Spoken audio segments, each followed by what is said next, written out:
자, 오늘 제가 마련한 목차는 크게 세 가지입니다. 윈도우즈 10 IoT 플랫폼에 대해서 한번 알아보도록 하겠고요. 그 다음에 Azure IoT 기능을 사용한 간단한 Azure IoT 시나리오 구현 방법, 그리고 Azure IoT 스위트가 전전 시간에 대해서 설명이 있었는데 그 부분에 대해서 어떤 규약에 대한 프로토콜을 적용하고 싶다, 어떤 규약에 대한 데이터셋을 적용하고 싶다, UI를 바꿔보고 싶다, 이런 요구사항이 분명히 있습니다. 이런 부분들을 어떻게 해야 되는지에 대해서도 간단하게 살펴보도록 하겠습니다. 마이크로소프트는 제가 입사할 때만, 저는 MDS 테크놀로지에서 근무하고 있는데 제가 MDS 테크놀로지 한 9년 정도 된 것 같아요. 근데 그때 입사했을 때는 마이크로소프트가 오피스 아니면 윈도우즈 회사였는데 지금은 이제 거의 클라우드 플랫폼 회사로 이제 많이 진화한 느낌입니다. 근데 그래도 디바이스 솔루션은 굉장히 많은 발전을 이뤘고요. 윈도우즈 10 IoT 플랫폼이 나오면서도 굉장히 많이 바뀐 내용들이 있습니다. 첫 번째로 그 부분에 대해서 공유를 한번 해드리도록 하겠습니다. 자, IoT 플랫폼은 크게 두 가지가 있습니다. 클라이언트, 그러니까 여러분들이 생각하는 윈도우즈, 디바이스, 뭐 이런 플랫폼과 그 다음에 클라우드, 데이터를 직접 모아서 분석을 하고 여러분들한테 알림을 해줄 수 있는 그런 클라우드 플랫폼 두 가지로 구성이 되어 있습니다. 얼마 전에 윈도우즈 10 IoT, 원래는 인베디드 프로덕트였는데 이름이 바뀌었습니다. 그래서 윈도우즈 10 IoT라는 이름으로 바뀌고 새로운 제품이 세 가지로 플랫폼이 런치가 됐었습니다. 자, 간단하게 윈도우즈 10에 대한 그 내용에 대해서 한번 살펴보도록 하겠는데요. 이제 어플리케이션 모델이 있습니다. 우리가 예전에 윈도우즈 8이 나왔을 때 스토어 어플리케이션, 윈알트 어플리케이션이 제법 많이 진화한 모습이고요. 뭐 여러 가지 제약 사항들이 있었는데 이 부분들이 많이 해소가 됐습니다. 그래서 시스템 단에 있는 API들 여러분들이 직접 스토어 앱일지어도 적용을 할 수 있습니다. 그리고 기존에 있는 소스 코드는 쓰고 싶다. 윈도우즈를 쓰고 있는 윈도우즈를 쓰고 있는 장점이 무엇이죠? 기존에 있는 검증된 코드를 재사용할 수 있다는 거죠. 이런 부분들은 UI를 제거를 하면 윈3의 콘솔 앱도 돌아갈 정도로 많은 부분들이 윈도우즈 10 IoT 플랫폼으로 넘어와 있습니다. 자, 그리고 랭귀지는 뭐 여러분들이 잘 사용하시는 여러 가지 다 지원이 가능하고요. 그 다음에 예전에 있는 GDI나 윈폼의 UI는 다른 제물이나 아니면 다이렉트X, HTML5로 변경이 요구되는 사항입니다. 자, 어플리케이션뿐만 아니라 UWP 유니버셜 윈도우즈 플랫폼은 디바이스 드라이버도 동일한 컨셉을 제공합니다. 윈도우즈 10은 굉장히 간단한 컨셉이에요. 여러분들이 만든 어플리케이션, 디바이스 드라이버가 다른 ARM이든 X86이든 64비트든 이런 것들을 구별하지 않고 재컴파일로 다시 배포하면 여러분들이 사용할 수 있습니다. 굉장히 간단한 컨셉이죠. 옛날엔 믿을 수 없었지만, 그렇죠? ARM에서 구현된 어플리케이션을 그냥 컴파일러만 바꾸면 소스 수정 없이 어플리케이션을 윈도우즈에 사용할 수 있습니다. 굉장히 간단한 컨셉인데 굉장히 강력한 컨셉이기도 합니다. 근데 유니버셜 드라이버도 마찬가지예요. 드라이버도 믿을 수 없을 정도로 소스를 바꾸지 않고 컴파일만 다시 하면 ARM이든 X86이든 그냥 사용할 수 있습니다. 그리고 윈도우즈 10 IoT 코어는 원래 데스크탑 디바이스 드라이버는 마이크로소프트 인증 절차를 거쳐야 되고 약간의 돈과 시간이 약간 좀 들어가는 그런 절차가 있습니다. 근데 윈도우즈 10 IoT 코어는 인증 없이 여러분들이 급하게 만든 아니면 인증을 받기 어려운 디바이스 드라이버를 그대로 그냥 사용할 수 있습니다. 마치 예전에 윈C나 리눅스에서 디바이스 드라이버를 만들어서 사용했던 것처럼요. 자, 그래서 디바이스 드라이버 모델이 동일하고요. 어플리케이션 모델이 동일하기 때문에 윈도우즈 10 커널이 돌아가는 PC, IoT 코어, 아니면 모바일 환경 여기에서 소스 수정 없이 컴파일만 하시면은 바로 사용할 수 있다는 게 윈도우즈 10의 아주 간단한 컨셉이고요. 굉장히 강력한 그런 컨셉입니다.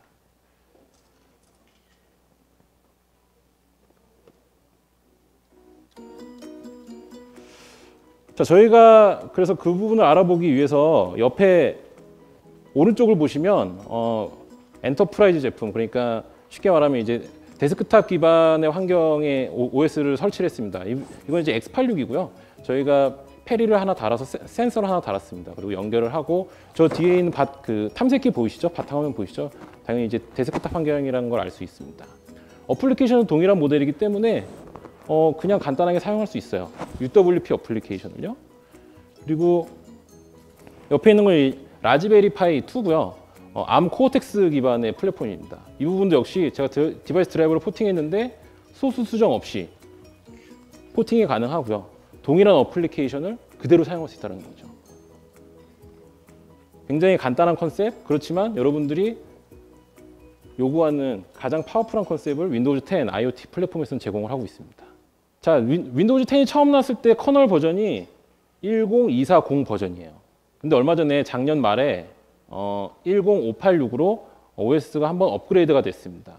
업그레이드가 된 내용들이 엔터프라이즈 서버에도 여러 가지 내용들이 있겠는데 인베디드 아니면 IoT 디바이스를 위해서 업그레이드된 버전을 제가 몇 개를 한번 추려봤어요. 일단은 인베디드 모드라는 기능이 생겼습니다. 그래서 시스템, 데스크탑이 됐든 IoT 코어가 됐든 IoT 코어에서는 인베디드 모드는 기본으로 설정이 되어 있습니다. 데스크탑은 프로비저닝을 통해서 다시 OS를 재설정을 해야 되는 그런 절차가 있고요. 어쨌든 인베디드 모드를 이네이블 하시면 UWP, 스토어 어플리케이션에서 좀 더 많은 리소스, 다양한 IoT, 다양한 인베디드 시나리오를 구현을 하실 수 있습니다. 제가 윈도우 8 나왔을 때부터 여러 가지 인베디드 업체 아니면 IoT 업체들을 만나면서 이제 여러 가지 컨설팅을 했었는데요. 가장 많이 요구되는 사항이 사실 이런 부분이었어요. IoT나 인베디드 장비를 만드는 회사들은 런처 같은 것들을 만들고 이 런처를 클릭했을 때 외부 어플리케이션은 사실 외주를 주는 경우가 굉장히 많거나 아니면은 다른 디비전에서 사용하는 경우가 있었습니다. 그래서 하나의 어플리케이션이 런처 역할을 하고 다른 어플리케이션을 띄울 수 있느냐, 이런 부분 윈도우즈 10 작년에 업데이트된 586 버전에서는 충분히 가능합니다. 그래서 UWP에다가 캐퍼빌리티를 시스템 매니지먼트를 선언을 하시면 그 UWP는 다른 스토어 앱 어플리케이션, UWP 어플리케이션을 로드할 수 있고 터미네이트 할 수 있습니다. 또 클릭을 하면 다른 어플리케이션을 또 로드할 수 있고 또 다시 지울 수 있는 거죠. 그래서 인베디드 아니면 IoT 고객들이 많이 요구되는 그런 시나리오가 작년에 릴리즈된 업데이트 버전에서 가능하게 되었습니다.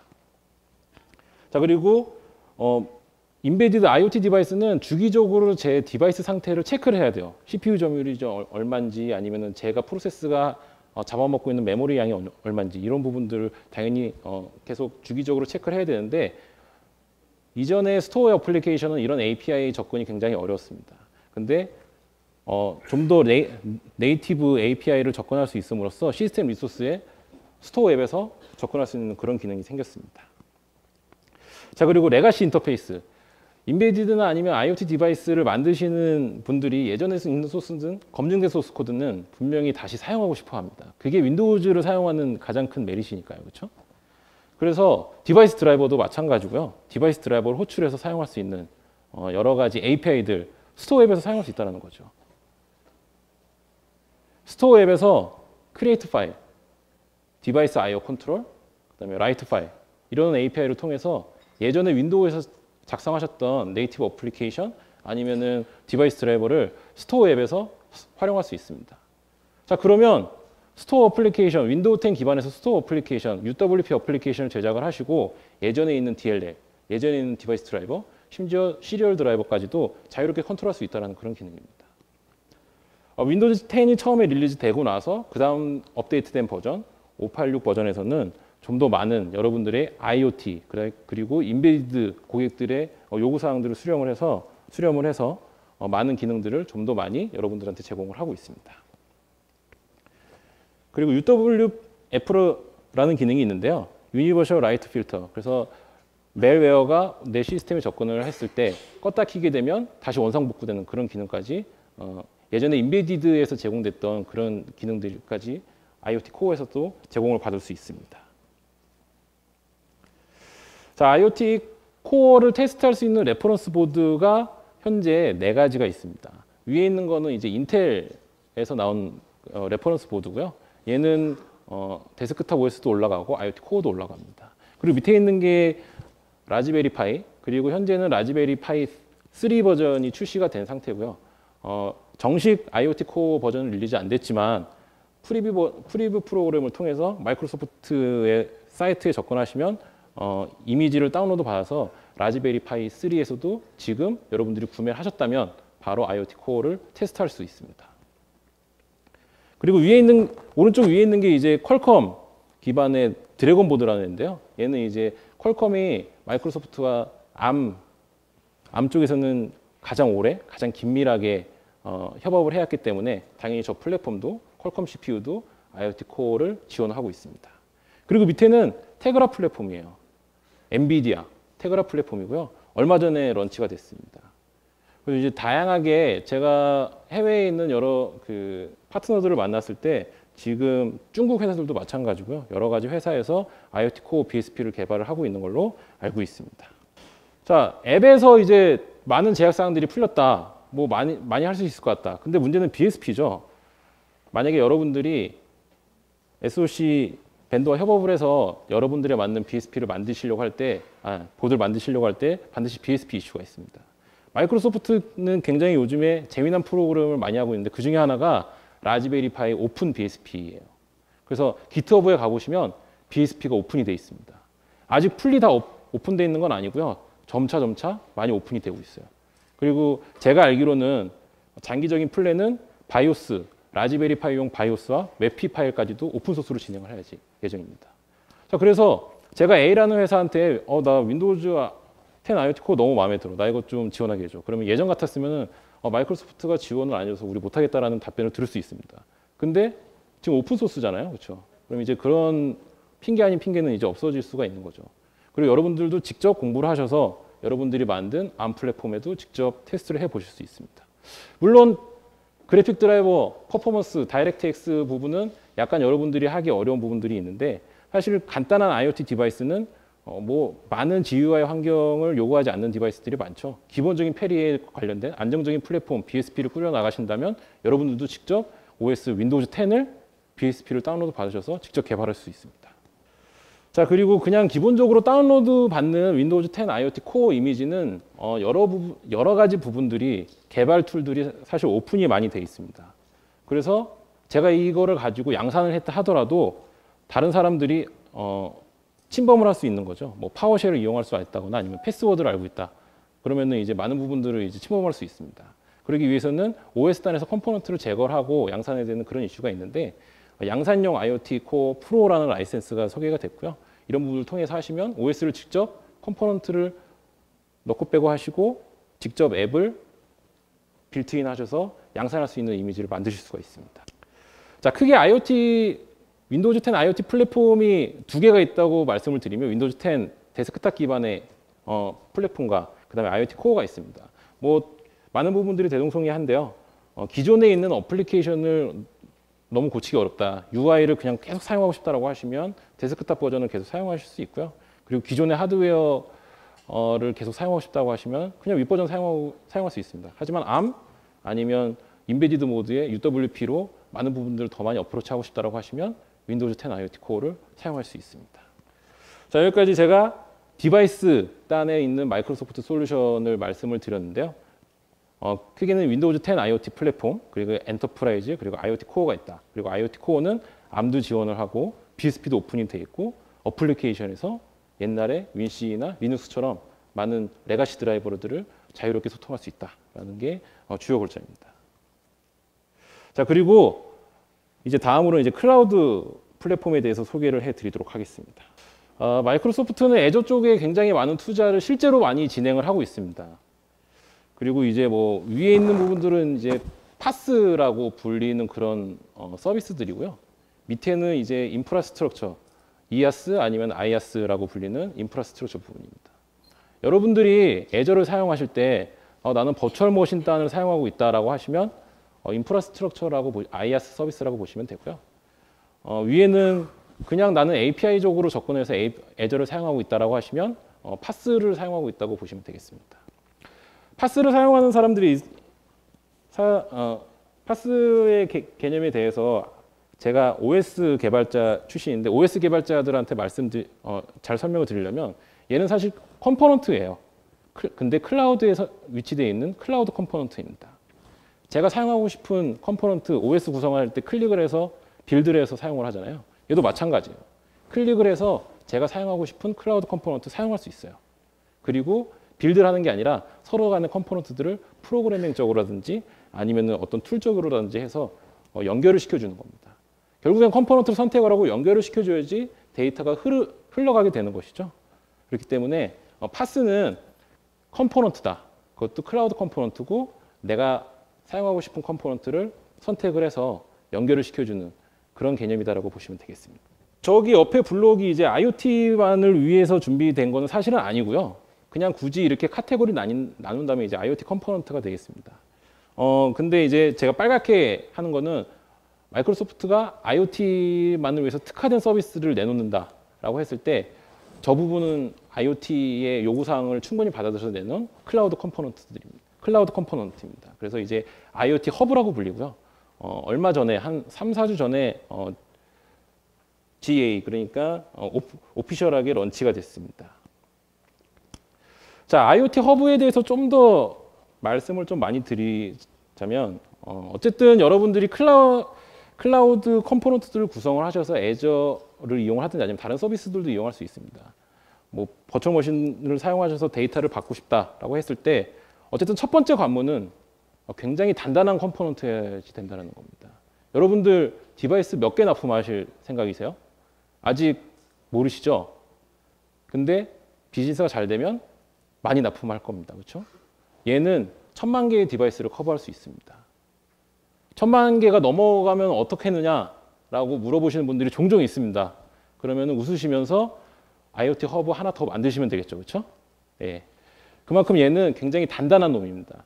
디바이스가 몇 개가 되든 1000만 개 이하의 디바이스가 논리적으로는 1000만 개의 디바이스가 동시다발적으로 메시지를 쏴도 버틸 수 있는 그런 단단한 컴포넌트가 있어야지 된다는 거죠. 그게 IoT 허브입니다. 그리고 보안상으로도 굉장히 개런티가 되는 그런 컴포넌트여야 됩니다. 그것이 또 IoT 허브죠. IoT 허브는 IoT 스위트에서도 동작이 되는 그런 컴포넌트고요. IoT 스위트에 역시 제일 앞단에 있는 아주 단단한 클라우드 컴포넌트입니다. 텔레메트리와 명령, 컨트롤, 커맨드를 양방향으로 주고받을 수 있는 그런 IoT 요구사항에 맞춰서 API들이 노출이 되어 있고요. 그 다음에 디바이스를 등록을 시키고 제 디바이스를 제가 등록을 시켜야 되죠. 거기에 대한 아이덴티티를 받을 수 있는 커넥션 스트링을 제공받을 수 있습니다. 자, 그리고 프로토콜을 여쭤보시는 분들이 있는데 지금 현재 3개의 법령 프로토콜이 지원이 되고 있습니다. HTTP, AMQP, 그 다음에 MQTT까지 지원이 되고 있습니다. 자, UWP 제가 오늘 초반에 이제 그 UWP 윈도우즈 10 IoT UWP를 말씀을 드렸는데 IoT 허브에 어플리케이션 단에서 API적으로 잘 접근할 수 있도록 마이크로소프트가 친절히 라이브러리를 배포를 했고요. 비주얼 스튜디오 프로젝트에서 라이브러리를 검색하셔서 추가하시면 API를 사용할 수 있으시고 IoT 허브에서 발급받은 커넥션 스트링, 아이덴티티 값을 이용을 하시면 접속이 가능합니다. 1000만 개까지 접속이 가능할 정도로 굉장히 단단한 클라우드 데이터 허브라는 거 말씀드리고 싶습니다. 자, 그러면 제가 디바이스에다가 UWP 어플리케이션을 만들 거예요. 그러면은 기본적으로 전 페이지에서 보셨던 것처럼 IoT 허브에 관련된 라이브러리를 추가하고요. 그 다음에 UWP를 만드는데 어쨌든 IoT 디바이스는 센서 값을 컬렉팅하는 디바이스라는 거죠. IoT 코어는 기본적인 UWP API 플러스 센서들과 쉽게 접근할 수 있는 GPIO, I2C, PWM 같은 여러 가지 인터페이스, 이런 인터페이스를 활용을 하시면 센서 프로그래밍을 마치 아두이노나 아니면은 리눅스의 그 라즈베리처럼 굉장히 다이나믹하게 여러분들이 어플리케이션 엔지니어라도 다이나믹하게 구현을 하실 수 있습니다. 근데 예전에 이제 디바이스를 많이 만드시던 분들은 사실은 이런 컨셉에 익숙하지 않으세요. 그래서 이 페이지를 준비를 해봤는데요. 이건 예전의 방법입니다. 뭐 지금도 사실은 이렇게 이용하고 있어요. 하드웨어가 있어야 되고 인터페이스는 GPIO나 I2C를 사용한다고 치면 그 위에 기본적인 커널에 등록해야 되는 디바이스 드라이버가 있습니다. ISR, 인터럽트 서비스 루틴, 그렇죠? 예, 거기에 관련된 디바이스 드라이버를 포팅을 해주셔야 되고요, 그렇죠? 그리고 그 위에는 IST, 실제적으로 어플리케이션 콜을 했을 때 이 디바이스에 접근해서 실행되는 스레드를 정의하는 디바이스 드라이버를 정의를 해주셔야 됩니다, 그렇죠? 예, 애저 섹션에 이런 얘기하면 안 되는데, 그렇죠? 예. 근데 어쨌든 이런 방법을 많이 쓰였다는 거죠. 근데 희한하게 아두이노나 라즈베리가 나오고 나서 트렌드가 많이 바뀌었어요. 이런 것까지 다 하려면은 어플리케이션 엔지니어랑 디바이스 드라이버 엔지니어랑 협업을 굉장히 많이 해야 되는 부분들이 생긴다라는 겁니다. 그러면 저 데이터 흐름에 관련된 베이직한 디바이스 드라이버를 잡아놓고 핀만 노출을 해서 I2C 인터페이스 아니면 GPI로 연동될 수 있는 API가 있으면 여러분들 어떨까요? 좀 더 많은 디바이스, 아두이노나 라즈베리처럼 좀 더 많은 디바이스 센서와 연동할 수 있겠죠. 그게 바로 아두이노나 라즈베리가 큰 성공을 거둔 그런 이유지 않을까 하는 생각이 됩니다. 자, 그래서 뭐 옆에 그 왼쪽 거랑 오른쪽 거랑 사실 크게 다른 건 오른쪽 거에서는 심지어 어플리케이션 엔지니어가 디바이스를 컨트롤하는 거예요. UI도 만들고요, 디바이스도 컨트롤합니다. IST 직접 구현을 하는 겁니다. GPI와 I2C 인터페이스가 잘 노출이 되어 있기 때문이죠, 그렇죠? 이런 트렌드에 맞춰서 윈도우즈 10 IoT 코어도 이런 인터페이스를 제공을 합니다. 왼쪽에 있는 것도 지원을 하고요, 오른쪽에 있는 방법을 통해서도 지원을 합니다. 자, 그래서 제가 일단은 센서 디바이스 단에서 해줘야 되는 그런 부분에 대해서 간략하게 말씀을 드렸는데요. 이런 부분들을 이용을 하시면 Azure IoT 컴포넌트들을 활용을 하셔서 간단한 IoT 시나리오를 쉽게 구현할 수 있으세요. 일단은 디바이스에서 센서 값 쉽게 읽을 수 있다고 하니까 센서 값을 읽는 거고요. 그 다음에 IoT 허브라는 단단한 애가 있고 보안상으로도 튼튼한 애가 있으니까 여기에 접속을 할 수 있습니다. 그리고 스트림 애널리틱스라고 해서 간단하게 SQL 문을 접속을 시키고요. 그 다음에 파워 BI라는 아주 멋있는 어플리케이션이 있습니다. 대시보드가 있어요. 그럼 위에 것처럼 이렇게 딱 하면 IoT 시나리오 금방 완성할 수 있습니다. IoT 허브에 관련된 라이브러리 있고요. 센서값 구할 수 있고요. 그 다음에 Azure 컴포넌트 그냥 클릭하시고 연결만 시켜주면 그냥 구현할 수 있다는 거죠. 굉장히 쉽습니다. 파워 BI는 보통 이렇게 생겼고요. 앱으로도 윈도우즈뿐만 아니라 안드로이드나 아니면 뭐 여러 가지 플랫폼을 지원을 합니다. 그래서 그냥 이렇게 받을 수 있어요. 지금 데이터를 읽으려면 좀 받을 수 있습니다. 어쨌든. 근데 위에 좀 이따 보여드리도록 하고요. 위에 있는 시나리오는 나 이제 I2에 했다라고 말하기 약간 부끄러운 점이 있습니다. 사실 저는 디바이스밖에 안 했다라는 거죠. 여러분들이 그냥 이걸로 IoT 시나리오를 쓸 수 있을까요? IoT 시나리오는 최소한 양방향 통신을 지원을 해야 됩니다. 쟤는 일방향 통신이고요. 여러분들이 만약에 웹 서비스 업체였다고 하면 여러분들이 갖고 있는 소스 코드를 응용할 수 있는 분야가 전혀 있지 않습니다. 그렇죠? 소스를 넣을 수 있는 클라우드 공간이 없어요. 그럼 여러분들 밸류를 차별할 수 있는 그런 공간이 없다라는 거죠. 물론 편하긴 편한데요, 그렇죠? 그래서 밑에 거를 한번 준비해봤어요. 밑에 거는 간단하게 또 그냥 뭐 컴포넌트를 몇 개를 선택을 해봤습니다. 디바이스에서 접근할 수 있고요. 그리고 간단한 SQL 문을 통해서 데이터를 필터링할 수 있습니다. 그리고 저 워커롤에는 제가 소스를 넣을 수 있는 공간이에요.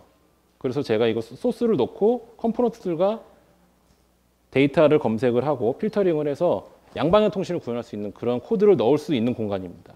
자, 이렇게 되면 어떨까요? 위에 있는 것보다 대시보드는 없는데 그래도 여러분들의 다른 IoT 솔루션과는 차별화되는 그런 전략을 할 수 있다는 거죠.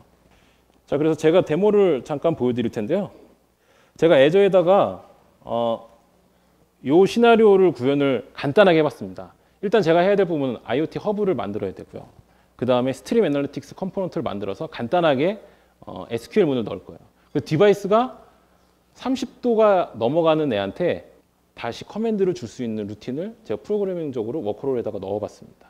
그러면 제 디바이스가 계속 데이터를 넣다가 30도가 넘어가면 다시 메시지를 백 받을 거고요. 그 다음에 저 워커롤에 있는 제 코드는 그런 커맨드를 내는, 자동으로 커맨드를 내는 그 루틴 플러스 스토리지에다가 데이터를 주기적으로 넣을 거예요. 그럼 나중에 데이터 분석 툴이나 아니면 뭐 머신러닝을 통해서 여러 가지 분석할 수 있는 그런 기능들을 제공을 할 수 있습니다. 자, 그래서 제 포털은 이렇게 생겼고요. 제가 MDS 심플 IoT라는 이름으로 컴포넌트를 아까 전처럼 생성을 해봤습니다. 몇 개 안 돼요. IoT 허브 일단 생성이 되어 있고요. 스트림 애널리틱스를 만들어 봤습니다. 스트림 애널리틱스는 컴포넌트들을 연결할 수 있는 어떤 컴포넌트고요. 그 안에 여러분들이 간단한 SQL 문을 넣을 수 있습니다. 데이터 필터링을 하면서 컴포넌트를 연결한다는 거죠. 자, 그래서 컴포넌트는 일단 IoT 허브가 앞에 단에 있고요. 뒤에 단에 이벤트 허브라는 어떤 스토리지 공간을 제가 연결을 시켰습니다. 그리고 간단하게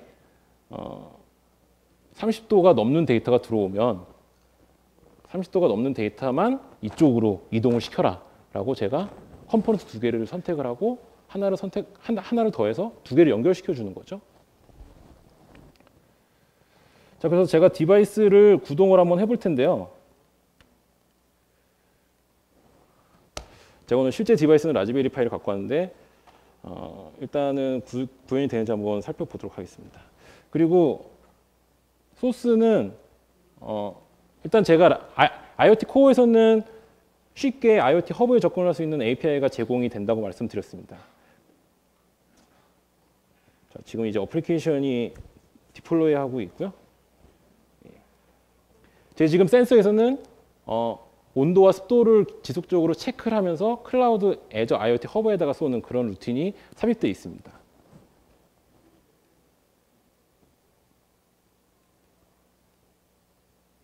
그래서 이 부분이 이제 메시지를 직접적으로 쏘는 부분이고요. 이 부분이 이제 제이슨 파일 타입으로 저희 메시지를 패키지해서 애저 IoT 허브에다가 넣고 있습니다. 예, 제가 참고로 전전 시간에 잘 안 된 부분이 데모였는데요. 지금은 잘 되네요. 이게 사실 좀 복불복인 것 같아요. 자, 그래서 어쨌든 온도가 지금 현재 한 24도 정도 오고 있고요. 제 디바이스는 iSquareC를 통해서 IoT 코어에서 제공하는 편한 인터페이스를 통해서 온도 습도를 가지고 주기적으로 지금 쏘고 있는 거죠. 자, 그리고 제가 워커롤이라는 부분을 간단하게 만들어 봤습니다. 그래서 얘는 필터링 된 데이터가 30도가 넘는 데이터가 있으면 이 디바이스를 검색을 해서 명령을 넣는다는 거죠. 그래서 자동으로 뭔가 액션을 취할 수 있게 하는 부분입니다. 제가 컴파일해서 실행을 한번 시켜보면 계속 지켜보고 있을 거예요. 스토리지를 30도가 넘는 데이터가 들어오는지 안 들어오는지. 그 컴포넌트는 스트림 어널리틱스로 연결이 돼 있으니까요. 그렇죠?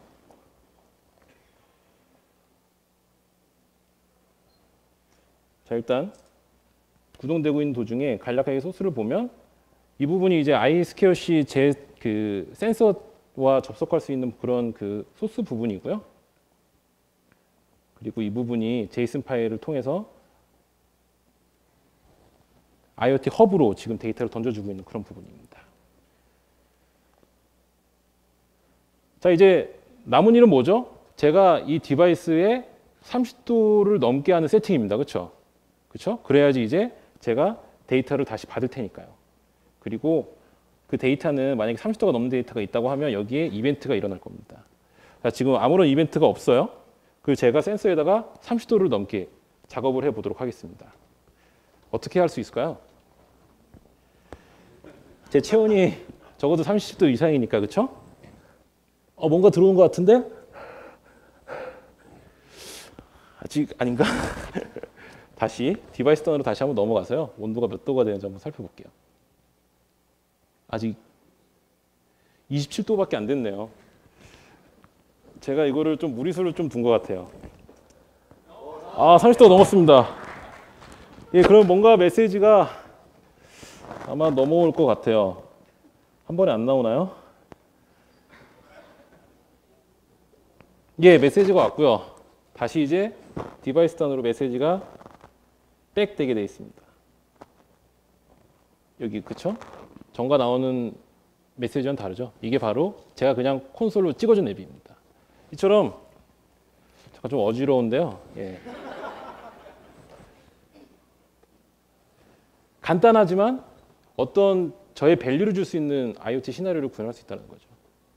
이거를 뭐 이아스 단으로 VM으로 설정하실 수 있으세요. 그렇게 하시는 분들도 분명히 있고요. 근데 보안적으로나 아니면 디바이스가 기업수로 넘어갔을 때 서버를 다시 증설해야 되고 어떤 서드파티 툴을 다시 또 깔아야 되고 여러 가지 리소스도 많이 들어야 된다는 거죠. 근데 파스를 이용하면 제가 지금 저 혼자도 IoT 코어의 센서 프로그램을 통해서 쉽게 구현할 수 있다는 겁니다. 제가 전전 시간에 IoT 스위트를 보여드렸는데 그거는 저 같은 사람들을 위해서 모아놓은 거예요. 기본 시나리오로 설정이 되어 있습니다. 그리고 얘는 이쪽에 소스 공간이 이쪽에 이렇게 들어가 있고요. 얘에 대한 소스를 오픈을 시켰어요. 그래서 여러분들이 다운로드 받으셔서 직접 수정을 할 수 있습니다. 데이터셋을 추가할 수 있고요. UI를 바꿀 수 있다는 거죠. 다른 컴포넌트를 집어넣어서 뭐 블랍이라는 걸 다시 또 집어넣어서 디바이스를 업데이트할 수 있는 그런 루틴도 만들 수 있다는 겁니다. 그리고 이 계정들은 다 에이드로 엮어져 있어서 함부로 다른 사람들이 못 들어오게 할 수 있습니다. 이거는 사용을 해봤고요. 이런 부분들이 좀 더 많은 좀 대규모 턴키 프로젝트, 클라우드 프로젝트라고 보시면 되겠습니다. 자, 그래서 원래는 왼쪽에 있는 것처럼 UI를 이제 기본 제공 받으실 수 있는데요. 오른쪽에 있는 것처럼 여러분들이 수정할 수 있고요. 빠르게 IoT 제공자가 될 수 있습니다. UI 수정 가능하고 디바이스도 납품 가능하고 뭐 여러분들이 하고 싶은 거 다 할 수 있는 거죠. 그리고 얘는 오픈 소스로 제공이 되기 때문에 가장 큰 메리트라고 생각됩니다. 바로 이 사이트에서 다운로드 받을 수 있으세요. 바로 다운로드 받으시고요. ASP.NET으로 프로그래밍이 되어 있습니다. UI 바꾸실 수 있고 데이터셋 추가할 수 있습니다. 커맨드 라인 당연히 다 변경 가능하시고요. 수정을 하기에 앞서서 약간의 스터디가 필요합니다. 기본적으로 저들 컴포넌트들이 열어놓은 API를 활용할 수 있을 정도의 지식은 갖추어져 있어야 되고요. 그리고 턴키 프로젝트다 보니까 어떤 부분에 데이터가 안 들어왔을 때 디버깅이 필요한 부분들이 있어요. 그런 디버깅 이해도를 높이기 위해서 컴포넌트들의 데이터 흐름도는 최소한 알고 있어야 됩니다. 그리고 여기가 여러분들이 소스를 직접 추가하고 여러분들의 밸류를 높여야 되는 그런 공간이죠. IoT 스윗을 다운로드 받으시면 보통 이렇게 생겼어요. 뭐 위에는 뭐 웹잡, 뭐 에뮬레이터 소스 코드들도 있고요. 그다음에 인프라스트럭처는 이제 데이터셋을 추가하거나 여러 가지 이제 실제적인 모디피케이션 할 수 있는 부분입니다. 그다음에 웹 부분은 ASP.NET MVC5 기반의 구성으로 돼 있어서 여기에 대한 수정을 하시려면 당연히 여기에 대한 지식도 갖고 계셔야 됩니다. 개발 PC의 상태는 요거보다 좋으면 돼요. 2013 업데이트 4 이상 그리고 파워쉘로 여러 가지 컴포넌트를 구성하실 수 있습니다. 근데 로컬에서 개발하실 때 가장 큰 메리트이 또 하나 있습니다. 클라우드에 개설되는 컴포넌트 수가 기본적인 서비스 받는 것보다 적어요. 그 말은 뭘까요? 과금이 적게 든다는 얘기입니다. 양산도 안 했는데 개발 중인데 과금을 똑같이 낸다는 건 말이 안 되죠. 그렇죠? 그래서 UI나 아니면 여러 가지 백단의 소스 코드들을 수정을 하실 때 그냥 최소한의 필요한 만큼의 IoT 그 컴포넌트들만 클라우드에 개설을 해 놓으시면 된다는 얘기입니다. 기본적인 그 로컬에서 개발을 하시는 경우가 클라우드를 제공받는 것보다 가격적인 측면에서 더 메리트가 있다는 거죠. A라는 업체한테 솔루션을 납품할 때만 클라우드로 다시 이네이블 시켜서 납품하시면 돼요. 자, 이제 본격적으로 이제 저는 이 소스 코드를 다운로드 받아서 로컬에서 구현을 하는 법에 대해서 말씀을 드리려고 해요. 일단 기본적으로 커맨드 프롬프트를 여시고 프로젝트 다운로드 있는 폴더로 이동을 합니다. 그리고 저는 로컬로 빌드를 할 거니까 CMD를 변수를 로컬을 넣어서 실행을 시키면 돼요.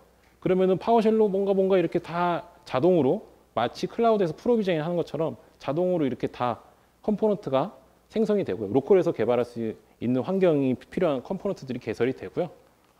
여러 가지 컴포넌트들에 대한 스트링 커넥션들이 이 프로젝트 값에 저장이 됩니다. 자, 그래서 기본적인 IoT 스위트가 여러 컴포넌트가 있다고 하면 로컬에서 저 파워쉘을 실행시켰을 때 구성되는 컴포넌트들은 이런 식으로 구성이 되고요. 이 프로젝트는 제가 다운로드 받아서 로컬에서 개발하시고 수정하시고 나중에 클라우드로 배포하시면 된다는 거죠. IoT 스위트는 기본적으로 이런 제이슨 파일 형태를 통해서 디바이스를 등록을 받을 수 있습니다. 그리고 아까 어떤 분이 여쭤보셨는데 다른 디바이스 셋을 쓰고 싶다고 하시면 제이슨 파일 바꾸시고요. 백엔드 웹잡 솔루션에다가 데이터 정의하시면 돼요. 그리고 원래는 한 3개 데이터가 원래 IoT 스위트에서는 제이슨 파일로 보내주게 된 텔레메트리 메시지, 주기적으로 보내는 메시지라고 합니다. 텔레메트리 메시지를 통해서 보내주게 되는데 저는 제가 디바이스가 많은 센서를 갖고 있다, 많은 디바이스를 가지고 있다고 하면 좀 더 많은 데이터를 제가 정의해서 보내주면 되는 거죠. 자, 제가 보내줬어요. 보내주면 백엔드 솔루션에 있는 소스 코드를 통해서 데이터셋을 다시 정의하고 UI를 바꾸시면 되죠. 그렇죠? 관련된 소스는 여기에 있습니다. 그래서 기본적인 텔레메트리 모델에 가셔서 추가된 데이터를 더 추가하시면 돼요. 그리고 모델 어싱크를 가셔서 블랍에 있는 데이터를 읽어올 때 추가된 데이터를 더 읽어오셔야 됩니다. 그리고 UI를 바꾸실 때는 자바스크립트 쪽으로 가셔서 UI는 기본적으로 파워비아이로 구성이 되어 있습니다. 마치 구글 차트 같아요, API가. 그래서 그것만 바꿔주셔서 UI를 수정해 주시면 돼요. 그러면 기존에 있는 아까 전에 왼쪽에 봤던 스위트보다는 좀 더 많은 데이터셋을 정의를 하고 그거를 UI로 표현을 할 수 있다는 거죠. 자, 그래서 제가 데모로 보여드릴 거는 라즈베리 파이에서 윈도우즈 10 IoT 코어로 센서 값을 가지고 제가 뿌리고 제가 수정한 대시보드를 통해서 어떻게 수정됐는지, UI가 수정됐는지, 데이터셋이 잘 정리가 됐는지 살펴보도록 하겠습니다. 예. 기존에 런닝하고 있는 프로젝트는 일단 다 닫아놓고요.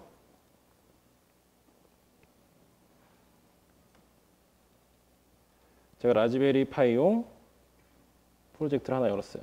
저는 오늘 센서를 여기다 2개 달아놨어요. 왜냐하면 데이터셋이 더 클 수도 있으니까. 뭐 3개, 4개, 5개도 다를 수 있습니다. 2개 다 iSquareC 인터페이스를 쓰고 있고요. 물리적으로 같이 연동될 수 있게만 구현을 하시고 여기다가 쉐어드 모드를 쓰시면 몇 개의 센서들이 같은 인터페이스를 공유할 수 있습니다. 어플리케이션 엔지니어가 iSquareC에 2-3개에 있는 센서로 프로그램으로 바로 액세스를 할 수 있다는 그런 말입니다. 자, 그리고 제이슨 파일 데이터셋은 아까보다 되게 많아졌어요. 왜냐하면 저는 센서가 더 많아지고 많은 데이터를 최대한 많이 쏠 거니까요. 그렇죠? 자, 그래서 얘를 제가 컴파일해서 다시 실행되게 라즈베리 파이에다가 올려보도록 하고요.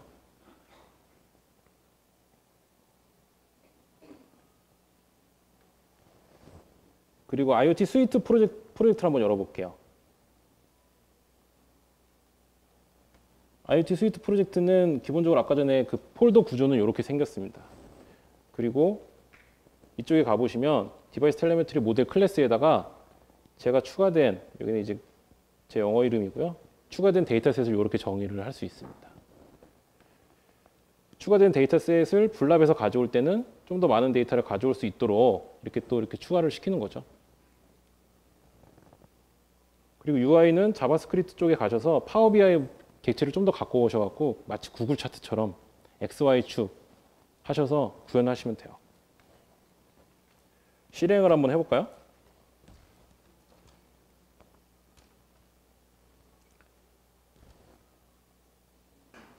자, AD로 엮여져 있기 때문에 제 아이디로만 로그인이 가능하고요.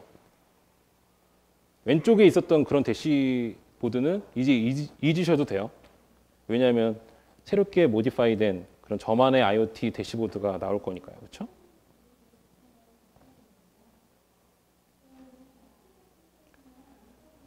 그리고 제 디바이스는 현재 라즈베리 파이 디바이스는 M2M 테스트로 명명을 했습니다. 자, 어때요? 데이터가 나오죠? 그리고 라즈베리 파이에 몇 개의 디바이스가 지금 설정이 돼 있고요. GUI도 갖고 있어요. 그래서 이렇게 UI도 어플리케이션 엔지니어가 UI도 만들고 센서에도 접근하고 이거를 IoT 허브에다가 준다라는 게 컨셉이고요. 많은 데이터를 IoT 스위트 제품을 받아서 프로젝트를 받아서 할 수 있다. 그렇죠? 그리고 빅맵도 이용할 수 있어서 여러 가지 개발할 수 있는 분야가 굉장히 많습니다.